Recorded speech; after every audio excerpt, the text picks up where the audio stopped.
Have you ever come to an end of yourself? Not just a bad day, not just a difficult season.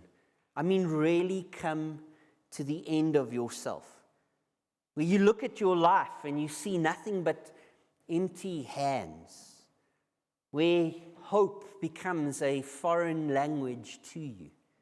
Where you stop believing that anything could ever change. That's where we find Naomi this morning. She buried her husband on foreign soil. She buried her sons. She returned to Bethlehem with nothing but a daughter-in-law and a bitter heart. She renamed herself Mara, which literally means bitter in Ruth chapter 1. She said that the Almighty had dealt harshly with her. She is done. She is finished. She is convinced that God has abandoned her. But yet, the narrator in our passage introduces us to a man with means to rescue, a man with character to redeem, a man with the legal right to buy back what has been lost. His name is Boaz, and he could change everything. Ruth chapter 2 is not a story about farming. It is not a romance novel. It is a story about redemption, about God's hidden hand working through ordinary means to restore extraordinary hope. Christ is our faithful Redeemer who restores everlasting hope. That's the argument that I'm going to draw out of the text this morning. That is the hope of the gospel message, and we will see it in 5 movements. The first movement is the need for a Redeemer. The second is the provision of the Redeemer. The third is the revelation of the Redeemer. The fourth is the restoration of the Redeemer. And the fifth is the security from the Redeemer. And we begin where Naomi begins, in the dust, in the emptiness, in the place where hope has died, because that is where the Redeemer finds us. And so the first point this morning is the need for the Redeemer. And I draw that point from Ruth chapter 2, verse 1, just that first verse. Ruth 1 was Naomi's story. A woman who buried her husband and sons on foreign soil. A widow who returned to Bethlehem empty. A woman who renamed herself Mara, meaning bitterness. A woman convinced that the Almighty had dealt harshly, a heavy blow to her. Last week, as we looked at Ruth chapter 1, we recognized that despair had made Naomi blind. Blind to the gift of God that was standing at her side. Ruth, her Moabite daughter-in-law, her covenant companion, a widow herself, a foreigner in a hostile land, and yet faithfully clinging to Naomi, serving her, providing for her. And so as we enter into Ruth chapter 2, we ask the question, what had happened to them? In the opening breath of Ruth 2, the narrator introduces a man to us, a man with the means to rescue, a man with the character to redeem, a man with the legal right to buy back what has been lost. Boaz. Now, Naomi in our text had a relative on her husband's side. According to Leviticus chapter 25 and Deuteronomy chapter 25, only a willing, wealthy, blood relative could step into the mess that Naomi and Ruth find themselves. To redeem the land, to restore a family line, to secure provision for these destitute widows. Without such a redeemer, Naomi faced poverty and Ruth would be a destitute. We read in Ruth chapter 2 verse 1 that he was a prominent man, a man of noble character from Elimelech's family. We can draw two descriptions of Boaz from this text. First, he was a prominent man. The Hebrew word means that he was a mighty warrior. During times of peace, it speaks of a man's substance. It speaks of his wealth. It speaks of his influence. It speaks of his power. This is a man with resources to redeem. The second word that we can draw out of verse 2 is noble. Boaz is described as a nobleman, a man of character, of integrity, a man of faithfulness, one in whose heart matches his strength, a man with the morals to redeem. Boaz has the right. Boaz has the means, and Boaz has the morals. He is precisely the kind of redeemer that Naomi and Ruth so desperately need. And his name was Boaz, and that means in him is strength.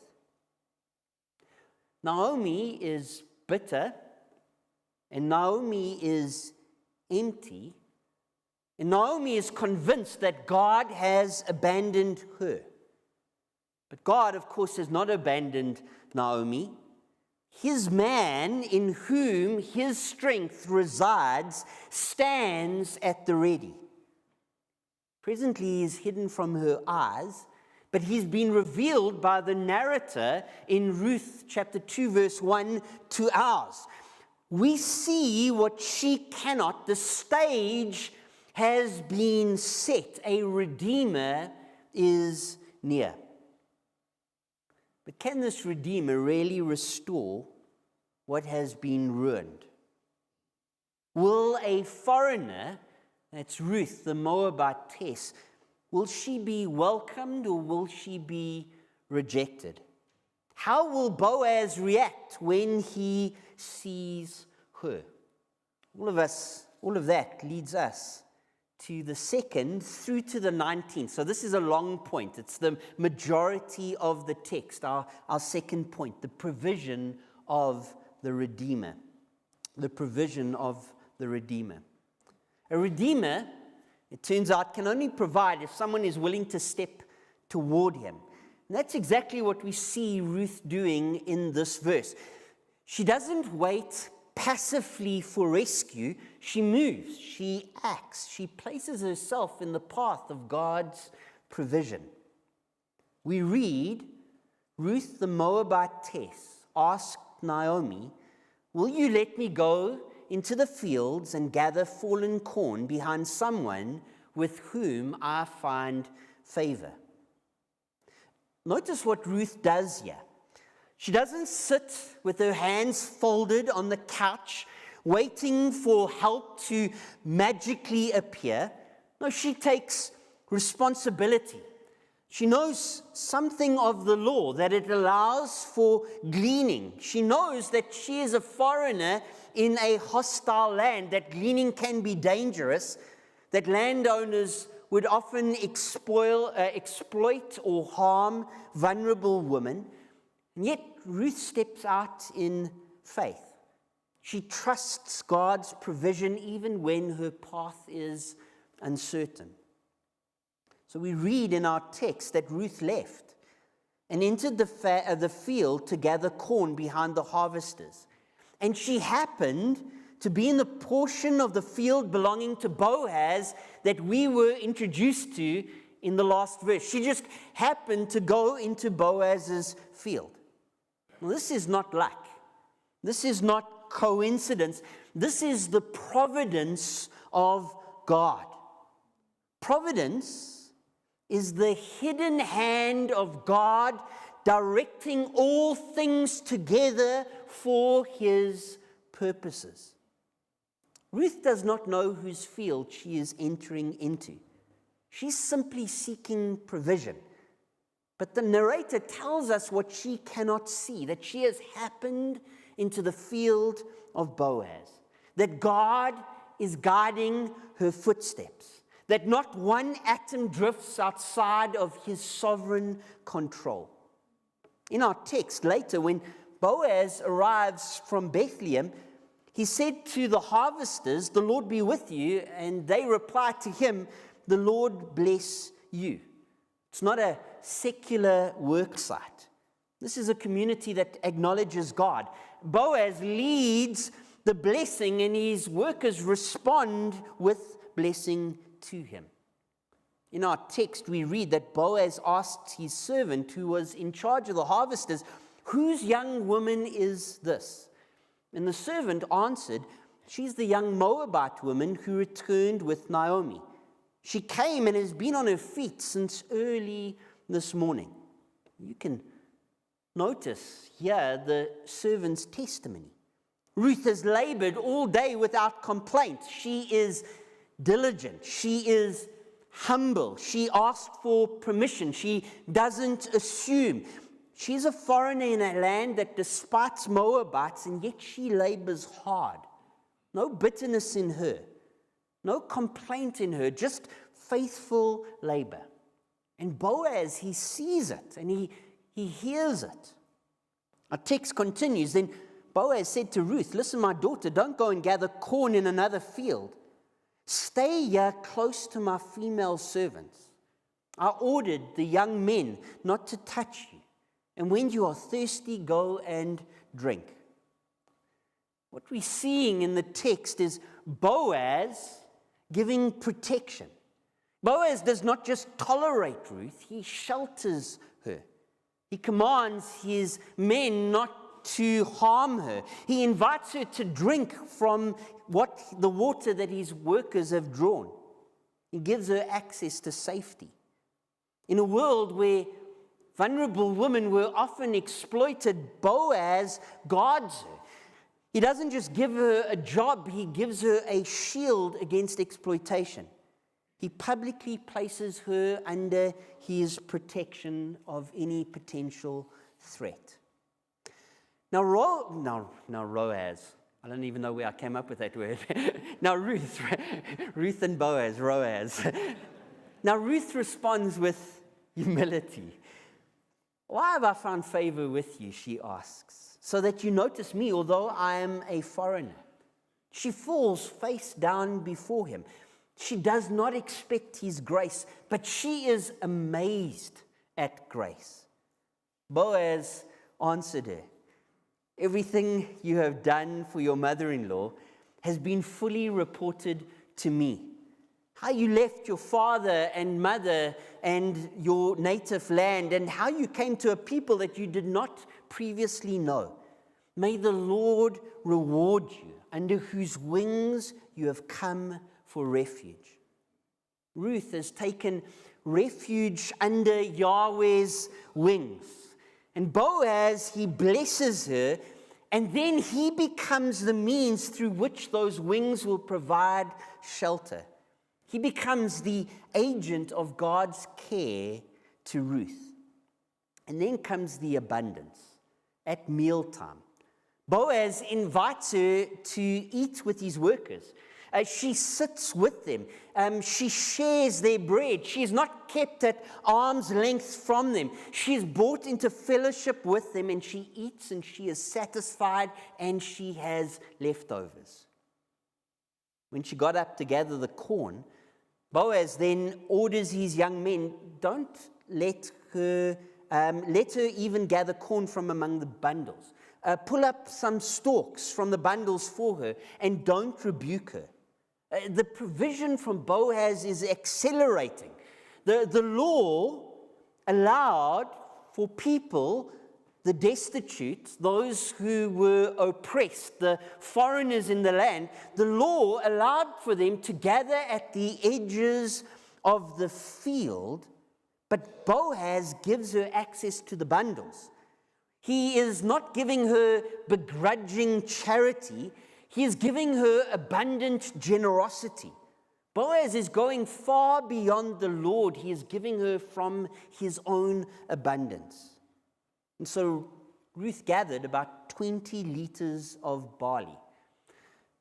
If you had to glean behind what the harvesters were harvesting for an entire day, you'd be fortunate to walk away with a few handfuls of corn, enough to eat that evening.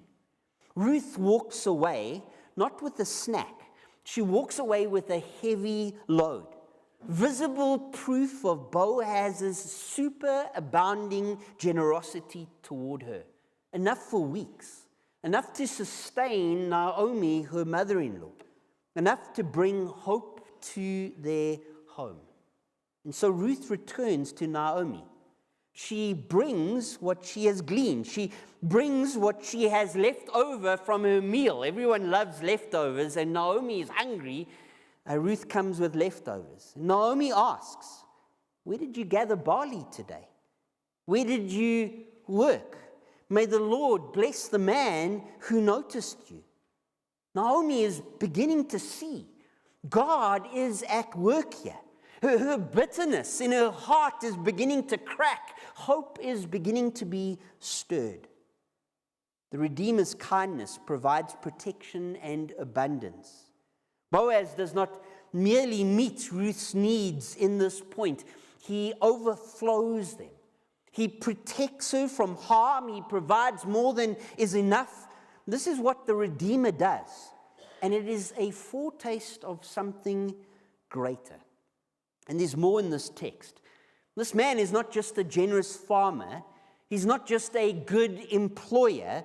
He is something more. And Naomi is about to tell Ruth what she has not yet realized, which brings us to our third point. Just one verse, Ruth chapter 2, verse 20, the revelation of the Redeemer. And we've seen Boaz's character, noble and faithful and strong. A good example on Father's Day of what a good father looks like. But it's not until now that Ruth and Naomi realize the full significance of who Boaz is. We read it in our text. Then Naomi said to her daughter-in-law, "May the Lord bless him, because he has not abandoned his kindness to the living and the dead." Now, this is the moment. This is the turning point. Naomi has been bitter until now. She renamed herself Mara. She accused the Almighty of dealing harshly with her. She returned empty, convinced God had abandoned her. But now she sees. Now she blesses. She says, "May the Lord bless him." For the first time in the book, Naomi speaks a blessing instead of a lament. Her heart is cracking open. Hope is stirring. God has not abandoned his kindness to the living or the dead. The living is Ruth. The living is Naomi. The dead is Elimelech and Mahlon and Chilion that we read about last week. God is restoring what was lost. And Naomi begins to see in Boaz how the Lord is doing it. Then she speaks the words that change everything. The man is a close relative. He is one of our family redeemers. A redeemer, the Hebrew word is a goel. Let me explain what that means. In Israel, the goel was the nearest family member with a legal right and a moral duty to rescue, to redeem land, to restore a family line, to secure provision to destitute widows. He had to be a blood relative. He had to be willing to do it, and he had to be able to pay the price that was required. Boaz is all three. He has the right, he is a close relative. He has the means, he is a man of great wealth. He has the character, he is noble, and he is faithful, and we see in our text that he is kind. You can picture it like this: a family which is falling apart. The scenario will be different in your mind, but maybe a father dies and a mother is left destitute. The children have no future. They can't pay for school shoes, let alone school fees. And then a relative steps in, not just with money, but with himself. He takes them in. He raises the children as his own. He gives them his name. He gives them his inheritance. He gives them his future. He doesn't just write checks so that they can be taken care of. He becomes their salvation. Now that's the picture, and I imagine in your family history you can think of an uncle or an aunt who has done something like that, or you have heard a story like that. But those stories, those uncles and aunts, that picture of that man, those are just shadows. Boaz in this text, he is the real deal. He has the right, he has the means, and he has the morals. He is the redeemer that Naomi and Ruth so desperately need. And Naomi finally sees it. This man is not just generous, he's not just kind, he is the one. He is the one that can save them. God's provision through a faithful redeemer, it restores hope. Naomi knows what must happen next. Ruth must stay close to him. She must remain under his protection because safety, provision, and hope are only found with the Redeemer. That's exactly how Naomi directs her to do, what Naomi directs her to do. And that's our fourth point this morning. It's in verse 21 and verse 22 of Ruth chapter 2, the restoration by the Redeemer. Naomi finally recognizes Boaz, God's providential provision for their deliverance. Ruth has brought more than leftovers home with her. She's also brought back word.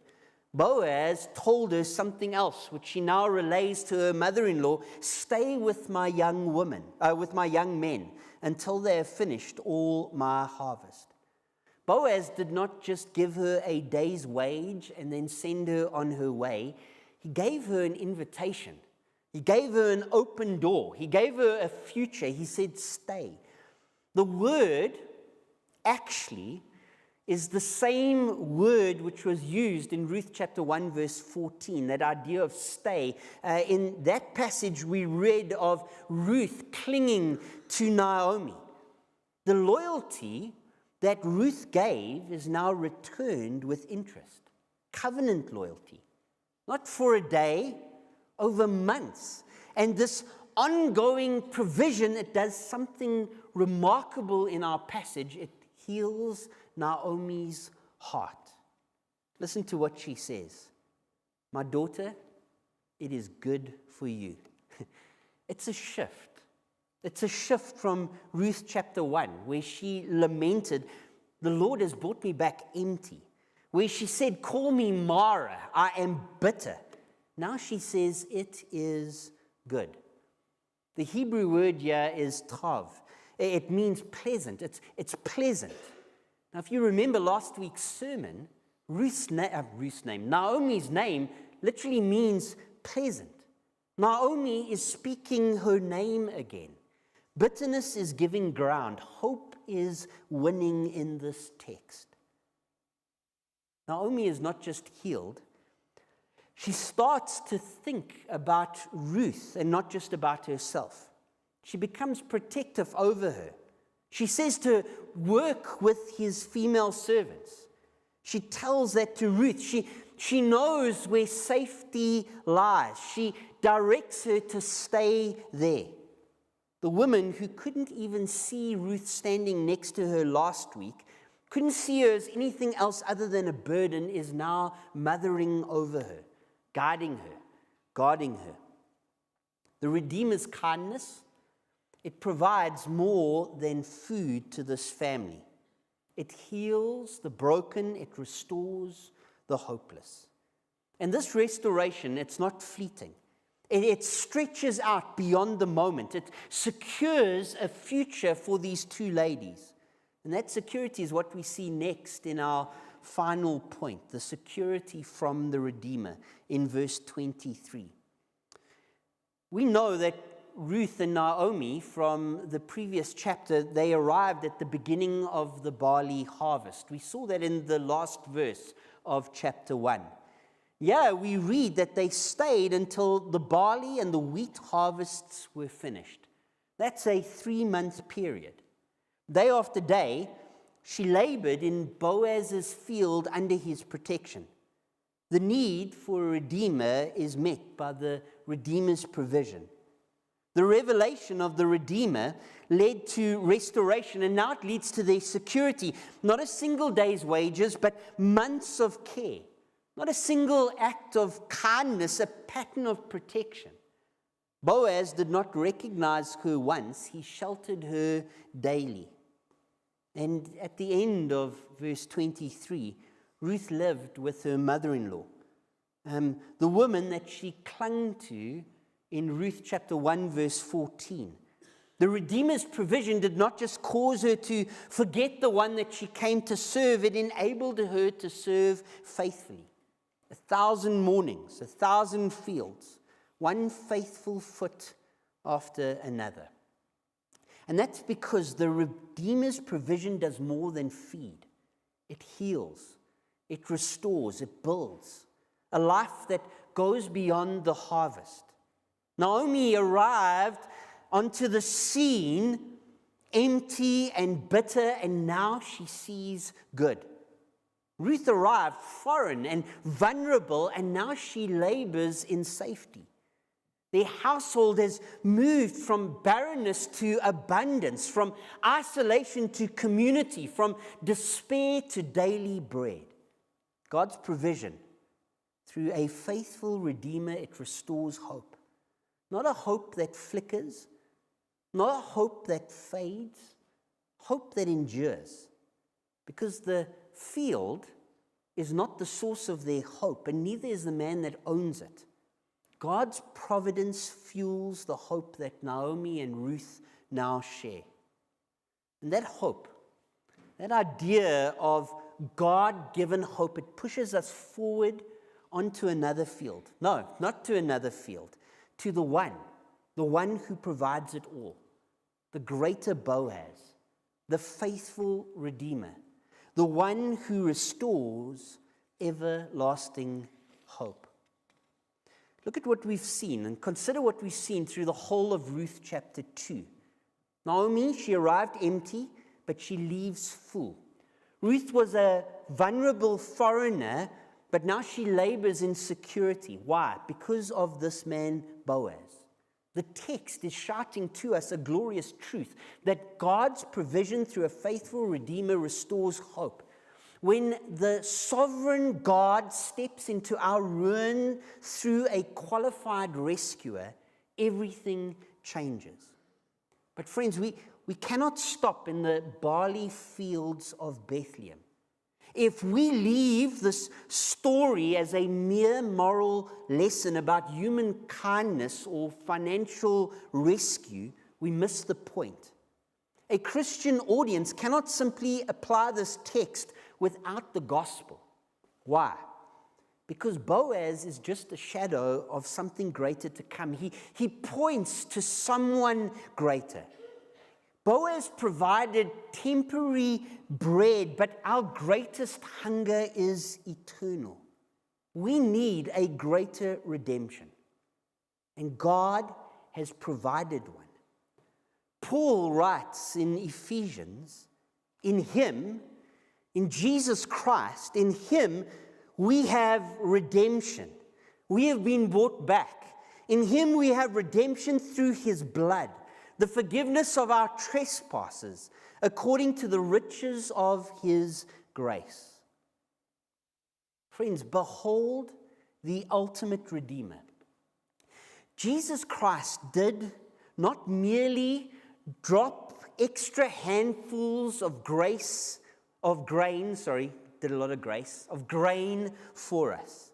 He did not just write a check for our problems. He laid down His very life that we might live. He entered into the poverty of this world, and He took on the curse on the cross, and He shed His precious blood to buy us back from sin and death. I've been thinking of a beautiful song since yesterday. There is a Redeemer, Jesus, God's own Son, precious Lamb of God, Messiah, Holy One. Then comes the sudden turn, because the grave could not hold Him, and He rose from the dead, bright and alive, shattering the power of despair forever.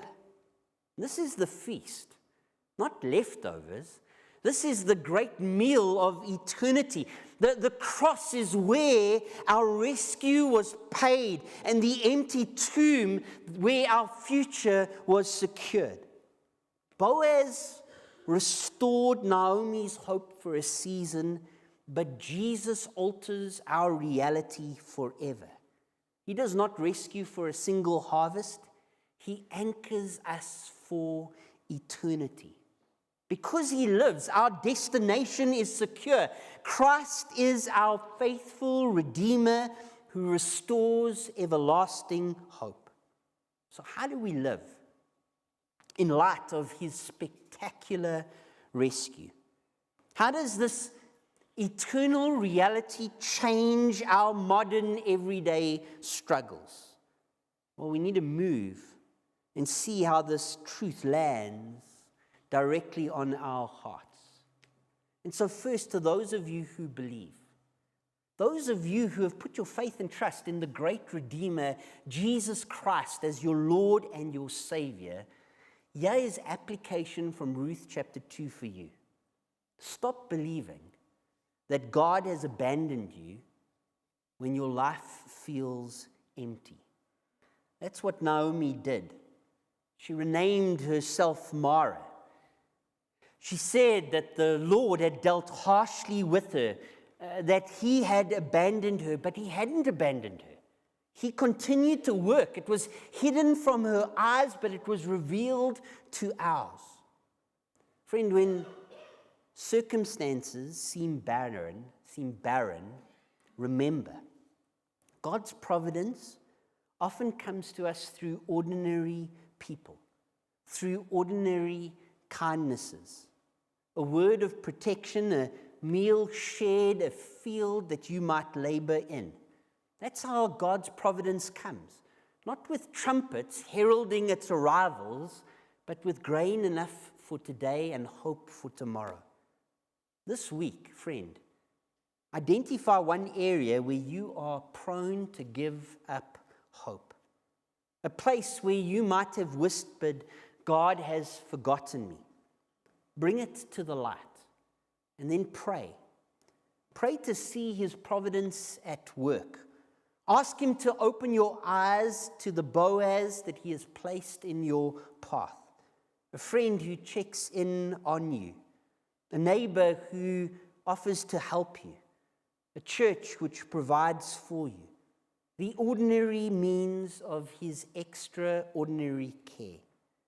Do not despise the small provision. It is the hand of God toward you. And He has not abandoned you. He is at work. Pray and look and see. There's application in Ruth chapter 2 for others also. If you are here today and you have not yet placed your faith and your trust in Jesus Christ as your Lord and your Savior, Ruth chapter 2 speaks into your life too. Friend, you are looking for hope in all the wrong places. You think that success will satisfy. It will not. You think that relationships will save you. They cannot. You think that comfort will bring you peace. It shall not. You're like Naomi before she saw, empty and bitter, searching, but you have not yet found, because you have not yet looked where hope does, or you have looked where hope does not live. Your career, it can never redeem you. Your marriage, it can never save you. Your bank balance cannot buy what your soul needs. Only Jesus can. Jesus is the greater Boaz. He's the one with the right. He's the one with the means. He's the one with the morals, the character to rescue, to restore, and to redeem. So friend, right now, consider how your pursuit has left you empty. How much and how long you have chased. How much you still lack. The emptiness that you feel, it is a signpost. It points to the one who can fill. And so turn to Christ. Not to religion, not to morality. Turn to Jesus. He is the only Redeemer, the only hope that lasts. We began where Naomi began, in the dust, in the emptiness, in the place where hope had died.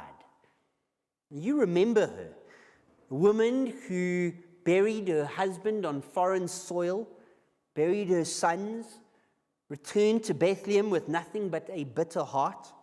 She renamed herself Maris. She said that the Almighty had dealt harshly with her. She was done. She was exhausted. She was convinced that God had abandoned her. But God had not abandoned her. He provided a Redeemer, hidden from her eyes, revealed to ours.